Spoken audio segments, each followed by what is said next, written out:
Welcome back, everybody. It's been a long time. Everybody at home might not know, for Alessandro and I, it's been about a month and a half since we filmed anything. We've taken some breaks. We've taken some life breaks. There's been some life happenings, some beer happenings, but we are back now in the Beer Brackets pub, and buddy, this feels so good. It does, doesn't it? We're back home. You know, we set everybody up. We filmed enough that we're able to fill time with episodes, but it's been a while since Alessandro and I have gotten to hang out like this, so we're so happy. And also, this is extra special because it is our third annual Beer Brackets Halloween special. This is amazing.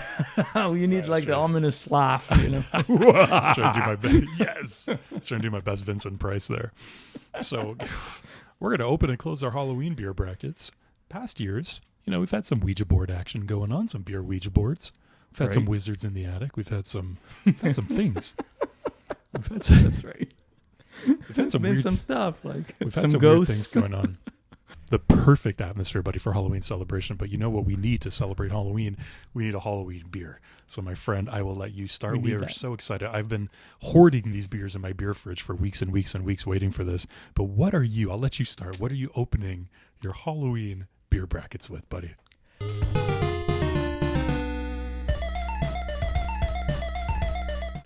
Thank you, my friend. As always, such a gentleman and a scholar, as always. Tonight, I'm opening with a beer that I have actually never tried. Oh. I've been wanting to try this beer for quite a while. Oh my God, it's the best when you haven't tried it. Right. Like I agree. I agree. So I went the other day to beer hunt on my beer. What'd you find on your beer hunt? I found this beer that I was like, oh wow, like this has been waiting for this moment, and I just grabbed it.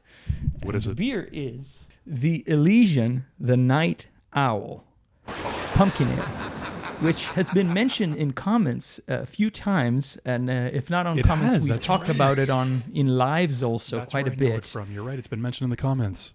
Right? And I think Nate also mentioned, maybe not this specific one, but has mentioned Elysian as a brewery. And I've always seen it, and I always wanted to try it, but I never had a chance. And just to give a couple of information here, brewed with pumpkin and spiced in conditioning with nutmeg, clove, cinnamon, ginger, and allspice. Wow. It's 6.7%. Kind of a staple here. A lot of people like this one here. That is an epic opening beer. Oh my God. Right? So that's the one that I was able to procure. And I thought like perfect opportunity to try it here together in the pub in our third year celebration together.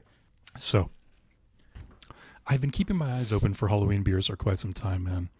And I saw this beer, and I'd never seen it before. It popped up on my beer exploration. It popped up on the shelves of the liquor stores of the LCBOs here. And it was perfect. It was perfect. It's been a presence in my fridge, my friend, that's just been waiting to get out. That's been waiting to be drank. And I'm so excited. Cannot explain to you how excited I am to try this beer today, because I am a big fan of this brewery. And I know you are too, although I think you've only tried one of their beers. So it's a big thing to say you're a fan of the brewery. But my friend, I am opening. If I can find the beer behind my beer curtains here. From Duvel, the 666. Look at that. Yes. The Duvel 666, my friend, is quite the special beer. So there's an amazing beer legend around this beer, my friend. So you know what? Actually, let's open these beers. Let's pour them out, and then let's get into the details. But we need a beer. We need to have a Halloween beer in our hands to talk about these beers. We need to. Have you ever seen this one before? I've seen it, I think, once. Yeah, I haven't seen it recently. So it sounds like it might be something that if you can find, we might potentially be able to review. It could be a good review candidate for sure. Yeah. I cannot wait to show you and tell you about this beer. Oh my God. Yeah, so in 2 beer brackets of the months ago, I got to try one of their IPA series, and a series of 2 IPAs that they had done. And that was fantastic. And I never tried any other beer from Duvel before, aside from their standard Belgian blonde. Oh, look at that, man. Look at that beer you've got over there. Look at the color. It's like a pumpkin in a glass. That is unbelievable. Look at that color. That's beautiful. It's like a chocolatey amber. Yeah, it has an amber hue to it. It's very rich in the color. It's still clean and crisp with a nice head, like a thin bubbles. Yet very nice. Look at this devilishly huge head over here. It's got to be huge, otherwise it wouldn't be devilish. There we go. Light your beer fire. Break out a I'm beer ready, my cigar friend. if you have one. Cheers, cheers. Cheers, buddy. Let's take our first sips.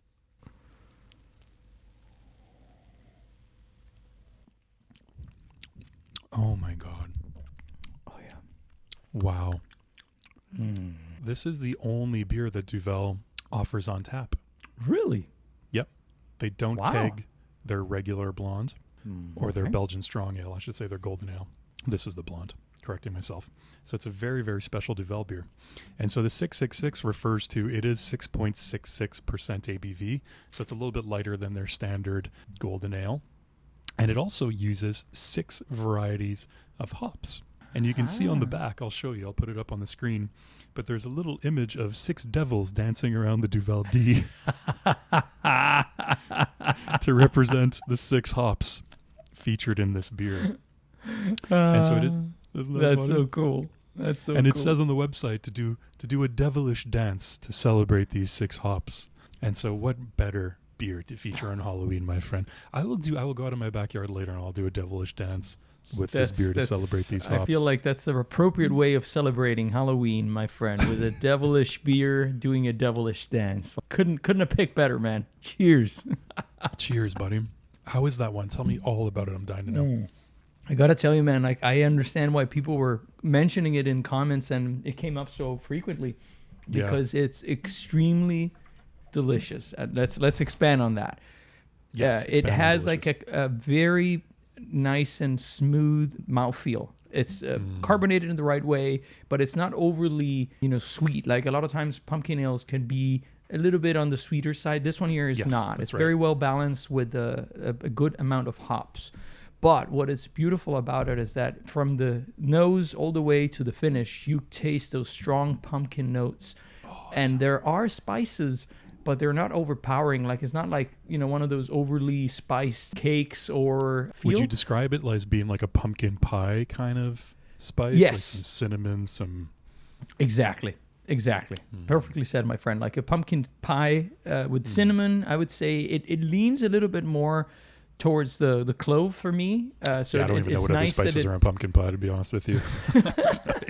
Well, I don't know But I that can either, picture but pumpkin pie perfectly. that's the flavor, right? Like that's Right. what it is. But Yeah. it's nice how it's very well translated into this beer, and it's not boring. Like a lot of times some beers you take a sip and you say, oh, it's interesting, but you don't necessarily want to drink a whole pint. This one here is extremely drinkable, and it doesn't really feel like very heavy, even considering that it's 6.7. So it's a dangerous beer, my friend. Like it's a night owl. It's staring at you with those eyes. Look at that, like. Those beer owl eyes. Yeah, right? Staring in the soul there, waiting My God, for you man. to tell what you think about the pumpkin ale. That sounds unbelievable. I love pumpkin beers in certain instances. I like them when they're not too sweet, like you said, when they showcase that spice a little bit. So I think the way you describe this sounds like kind of like my ideal pumpkin beer. I've had some pumpkin lagers that are a little bit lighter and a little bit mild in taste. And so all that kind of does is the pumpkin becomes kind of a little bit of an afterthought, like a bit of Yes. just a little bit of an almost like a aftertaste on hint. the beer. A hint, exactly. But that sounds incredible, buddy. I'm so happy we get to feature that on the channel. That's awesome. It was due. And yeah, no, I agree. I think it has the perfect balance of a drinkable pint without being tiring on the flavors, yet they're very well presented and present. So amazing beer. Great job. This might be my favorite Duvel beer that I've ever had. And again, this being the first time that I've tried it. I mean, I That's love saying something. right. The classic golden ale. I love it. It's delicious. It's intense. I think it's 8 point something ABV, right? It's between 8 and 9. I believe so. Yes, So it's high. It's high, so it's a sipper. It's really like, and you feel it. The alcohol is really present. You get kind of like that hit of alcohol when you take a sip. It's really sharp. It burns a little bit. I don't know about you, but I get kind of like that warming sensation when I take a sip of regular The Duvel. beer sweats. Yeah, the beer sweats. Exactly. And I tried, had the Cashmere, their IPA, one of their IPAs on Beer Brackets of the Month 2 episodes ago, and that one was really good. I still prefer the golden ale, but I think this one tops them both. So this is definitely the most drinkable Duvel beer I've had, the lowest ABV Duvel beer I've had, of course, but the most drinkable. It tastes like a blonde beer, and it's dry hopped as well, so you get those kind of dry hop characteristics, which is really nice. I would almost compare it a little bit to, it's very Kolsch-like in some ways. Okay. You could see it is kind of cloudy, but it has that sort of like oily mouthfeel that a Kolsch has, that thicker, kind of heavier body that a Kolsch has too, but really sort of flavorful, like malty, very grainy, but then very hoppy at the same time, which is nice. But, you know, saying the 6 different hops, I was expecting it to be an explosion of hops, kind of like almost bordering on a pale ale in some ways. But, pale ale or, Yeah, but no, it's super balanced, and it's really, the malts really shine through, even though there's a devilish dance of 6 different hop devils going on there. Dude, maybe that's a hop devil was a thing. This is a new discovery. I wish, I'm going to show you off on the side here so you can see this a little bit clearer. But awesome. Like actual green hop devils, my friend. Saying something, man. What a beautiful story, and it's so perfect for the occasion, my friends. Have those devilish evils that are dancing around a beer fire with the night owl staring at them from above. It says, "Let yourself be swept away by the dance of the hop devils, inspired by the fruity aromas of hops and a zest of orange." They do say there's a little bit of citrus in here. Fantastic. If you can, you said you've seen this on the shelves. It would be really cool to do a review of this one day. We should. No, it sounds amazing, and I would love to try it to begin with. But then even analyzing in a review setting would be even more special, more devilish. It would be pretty somehow. special. It's got a really, really luscious, foamy, creamy mouthfeel. It's really, really nice. I mean, you can see here even. So I swirl it around a little bit. You can tell the beer has some body to it. Yeah, you can see it. You can definitely see it. My friend, is there anything else you want to say about that beer before we move on to our closing Halloween beer brackets? I mean, now that I've tried, I'm quickly becoming one of my favorite pumpkin ales. Really? It's really, really drinkable. It has awesome. What I like about it is that now I'm almost through like the first glass, and it's not tiring. It just like makes you want to go back for more, and that's always a sign for something that is very well balanced. Yeah. Yet it has all the elements that you expect from a pumpkin beer. And still a nice hop presence, like right at the end. Like it has that nice bitterness. Extremely drinkable. I want to try that one so bad. This we have to review at a certain point. If not anything, at least try together, my friend. I've never seen any of their beers here. I'll keep an eye open. But then again, I am moving back to Montreal and Quebec next week. Hopefully, back there I'll have a completely different selection. I won't be under, as one of our subscribers, Niall, so put under the oppressive force of the Ontario overlord, the beer overlords, the government here that manages our beer supply. Hopefully. And now if you're watching, yes, I will be escaping the cages, these beer cages that I've been shackled in for the past 3 years, and back in a place where run free in the world of beer. And you know what? There's one store that I told you about. My friend actually sent you a little video tour of it. Yeah. There's a store called Peluso in Montreal, and it's an old dépanneur that was converted to. It's still kind of like a corner store, but it's it's beer heaven, and it's full of imports and locals and everything you could possibly imagine. That's going to be my new beer heaven. And I am excited to see what I can find there. And who knows, maybe I'll be able to find one of those, my friend, and maybe we could do a review one day. It will be great, my friend. Like, I'm looking forward to that. That's a new adventure waiting to happen. It's a brand new beer adventure, buddy. So now we will put these beers aside. They will be drank. Don't worry. But what are you closing your beer brackets with?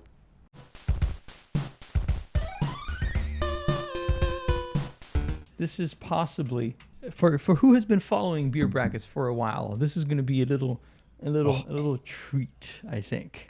At this point, 3 years ago, 2 years ago, really, because this is the third year, so 2 years ago, when we filmed our first Halloween episodes, I opened my beer brackets with a beer, and I had mentioned that I had picked that one because I really like their regular beer.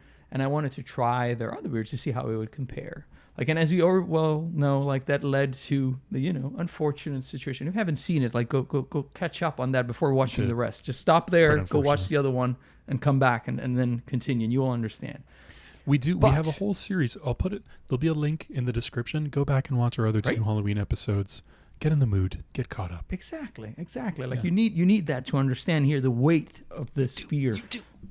You do. The beer weight.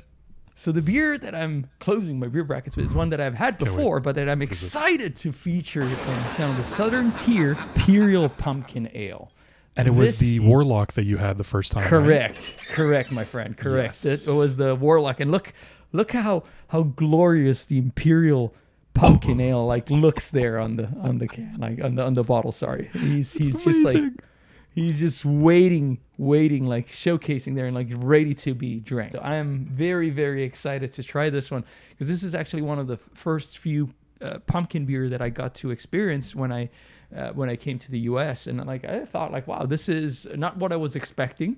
Yeah. And I realized that we had never had it on the channel, so I thought this is the perfect way to close the beer bracket since we all know what happened with the Warlock. So we'll see. So. What are you closing with, my friend? This is an epic beer, my friend. This is a close cousin of a beer that currently sits on the beer bracket's perfect beer round table.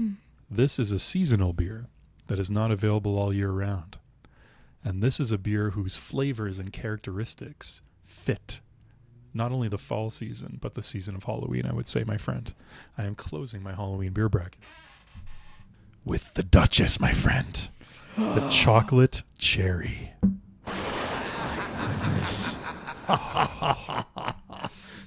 I have not had a Duchesse beer since our Versus battle, crowning the ultimate beer when the Duchesse went head-to-head with Guinness Draft. And this, my friend, is a version of it. It is matured in oak casks, and added to those oak casks, while being matured, is cherries and natural chocolate. I've been holding on to this beer. I told you, I sent you a picture when I bought this, and it's been sitting in my beer cellar. I was I know you can't get it, so we couldn't do a review of it. But I was just you know what? This is going to be perfect for the Halloween season. A deep, dark, flavorful, sour, sweet beer. And I'm just going to savor this one as we close our brackets, my friend. Let's get started here. Let's do it, my friend. I can envision Charles the Bold. Oh, my God. Creeping on this review. It punches you in the face out of the bottle. Whew. Can't wait to hear about it, my friend.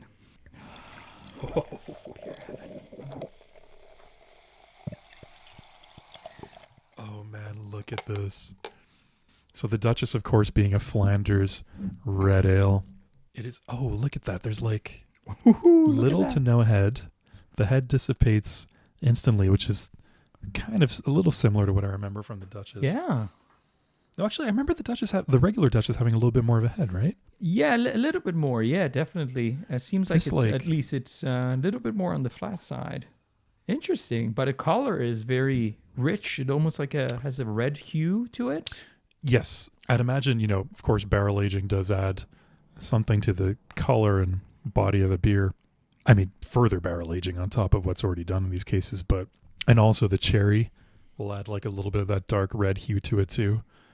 And the chocolate, look at that. It just looks, this is potent. All right. Cheers, buddy. Cheers, my friend. Cheers to you. Happy Halloween. Happy Halloween.